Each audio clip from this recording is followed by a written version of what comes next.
As a priest, I've been very fortunate to be able to take trips and visit different places of the world, a lot of times with parishioners and groups of people, pilgrimages, and some that are less than pilgrimages, but enjoyable kinds of things. There's this one place that I read about that I think would be kind of interesting to visit, but it's not a place that many people know. It's an island off the coast of Norway, and it's called Spitsbergen. It's a pretty big island, as islands go, about 15,000 square miles. But only less than 3,000 people live there. One of the reasons it's so sparsely populated is about 800 miles from the North Pole, so that makes it kind of a chilly place. It's covered with permafrost. In other words, the ground is frozen pretty much year-round. There's not a whole lot of things going on in Spitsbergen, with one exception.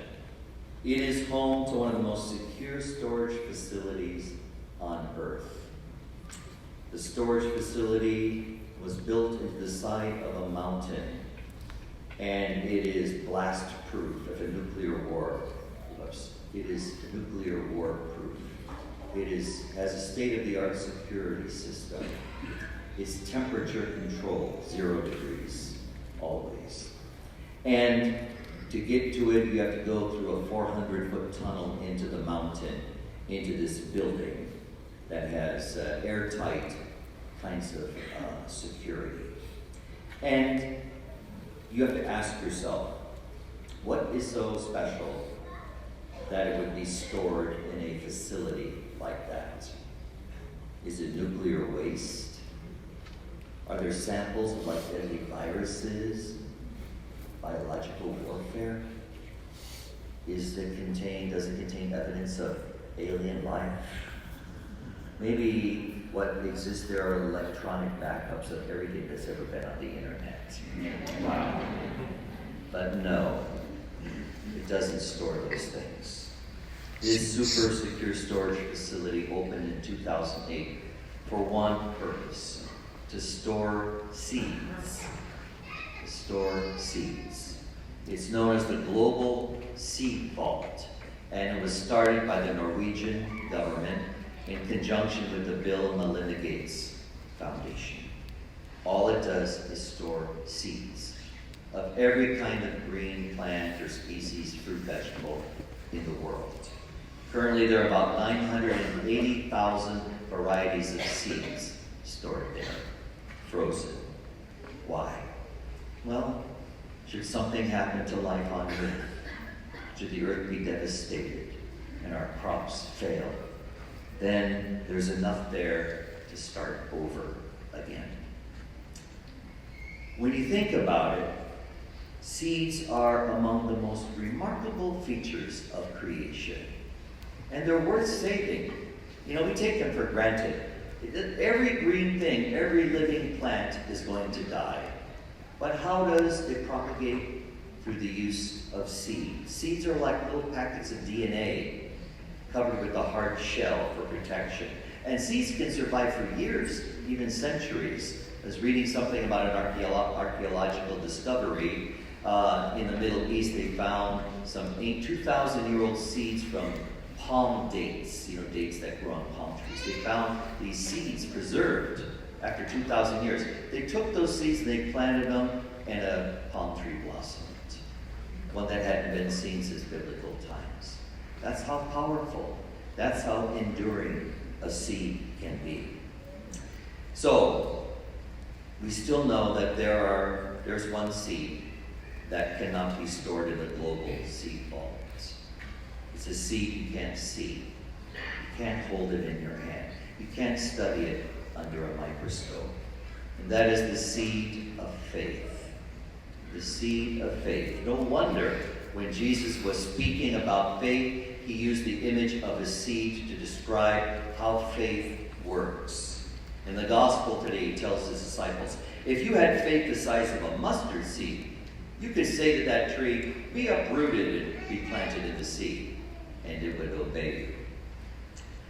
But sometimes I wonder, why would Jesus use the example of a seed? Why not say faith is like a brick or a rock? Or faith is like a mountain? I mean, that speaks about the power of faith. But instead, Jesus uses the image of a little indiscernible seed. Why is this? Well, maybe because faith works like seeds work. The first thing we understand about faith, it is planted within each of us. We are the soil in which God plants the gift of faith. Every single human being who comes into existence is gifted with the ability to discover God, to know God, and to believe in God, even though God cannot be seen. That is faith. Believe without seeing. But like a seed that is planted in the ground, faith has to be nurtured. It has to have the right environment in which to grow.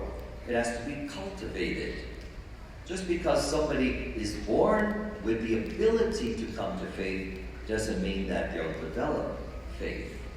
For instance, just because someone is baptized as a Catholic doesn't really make them a Catholic. If they're not practicing their faith, it's not going to mature.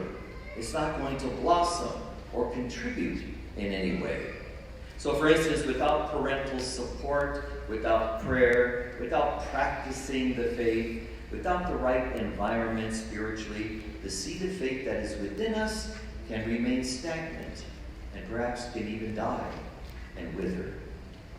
The second thing about faith, like a seed, is it takes time to grow. For some, faith blossoms very quickly, maybe early in life, if the conditions are right.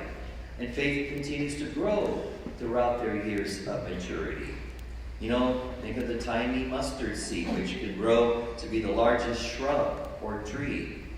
Faith can grow from something very insignificant if it blossoms and things are right for it to mature. That seed of faith is within us, but it takes time. It may take years for it to blossom in some people, depending on how it is nurtured. Think of some varieties of plants, especially in the desert, that may take decades, sometimes a century, to come to a fruit or to bear one blossom. Sometimes it simply takes time, and we have to learn how to be patient with the faith of other people, our spouses, our children, our grandchildren, our neighbors. We have to be patient with how our own faith develops. A third thing to know about faith is that as small as it is, as indiscernible as it is, it can do amazing things. Even a little faith can accomplish amazing things. When Jesus says faith can move mountains or can move trees, he is speaking poetically about the power that can be found in faith. It's not magic. It's not meant to be flashy or showy. Oftentimes faith is exercised very quietly, but it can have very powerful results. Think about your faith. If you're honest, some people will say my faith is shaky at best, or I don't have a whole lot of faith, or it wavers from time to time.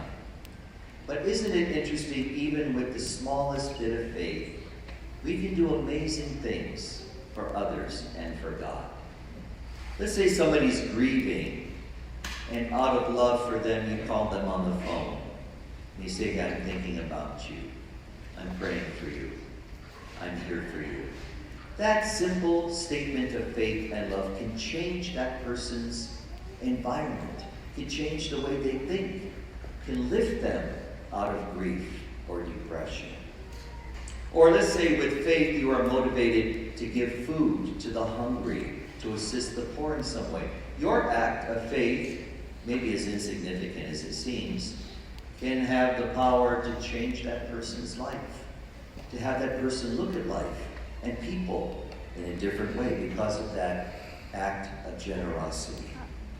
If your faith compels you to talk to people and say, I'm concerned for you, or look at your lifestyle, or maybe you need to address something. Sometimes we have to correct our brothers and sisters, to admonish them gently. But if you have the faith to do that, look at what that can do for them. It could lead them to change their lives. It could lead them into heaven. What could be more powerful than that? So our faith can be like the tiniest seed that, when nurtured, is strong enough to break through the soil and rocks in order to blossom, to be seen, to put forth fruit of any kind. A little faith can break through sin and temptation and other challenges in this life. And our faith can blossom in love, peace, justice, joy, compassion, forgiveness, and more. Another thing we have to recognize is that the tiny seed of faith has divine potential. You know, faith is a divine gift. It is supernatural. I find it interesting. We live in an age where a lot of people admire and talk about superheroes, all of our movies and everything like that. Superheroes are very popular with little kids and also with adults who are like children too sometimes, okay? But superhuman powers, this is not what faith is about. Faith is God's power, the power of Christ, the power of the Holy Spirit contained in faith. It's operating in us and through us. It's God who does amazing things with us and through us. All we need to do really is to believe that He can do it.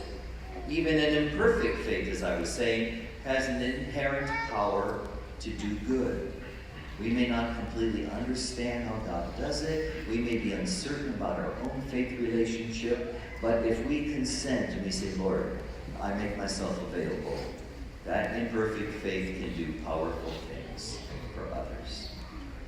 And there's one further aspect of the metaphor when Jesus says that faith is like a seed. There's a good chance that when Jesus was talking about the seed planted in the ground, He was referring to Himself. Think about it. What happened to Christ after His death? He was taken down, bound, and put in the ground, planted, so to speak, in the tomb. And what happened after that? He emerged from the tomb, a new creation, a new person, the resurrected person. Those who crucified Him and simply put Him in the tomb thought His body would decay. They had no idea that they were planting a seed. And then little did they know that what God could do through the planting of a seed.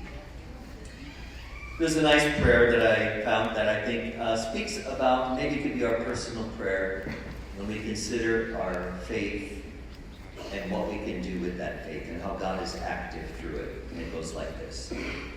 Lord, as we live through the seasons of life, we watch a profusion of green take over the garden patch, and succulent tomatoes appear on the vine.